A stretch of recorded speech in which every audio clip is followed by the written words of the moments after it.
Samantala, nakikiusap naman sa pamahalaan yung mga kaanak ng Pilipino na nasawi sa Abu Dhabi dahil sa MERS na sana raw maiuwi agad ang kanyang labi. Nakatutok si Salima Refran. Siya si Abundo Esporlas, ang Pilipinong nasawi sa MERS coronavirus sa Abu Dhabi noong April 10, 40 anyos at isang health worker. Ang kanyang pamilya sa Leyte na biktima rin ng bagyong Yolanda, mistulang napagsakluban ng langit at lupa. Panawagan ng kanyang pamilya, agad maiuwi ang kanyang labi na nakremate na.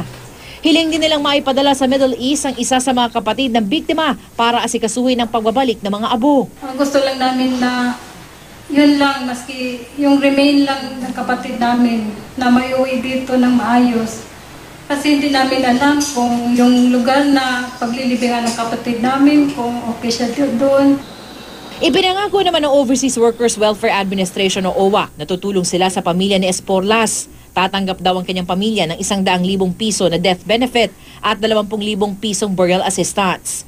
Bibigyan din daw ang kanyang mga magulang ng 15,000 pisong panimula ng negosyo. May scholarship din na ipagkakaloob sa kanyang nakababatang kapatid. Sa Saudi Arabia naman, nananatili sa ICU ang isang Pilipinang tinamaan din ng MERS coronavirus.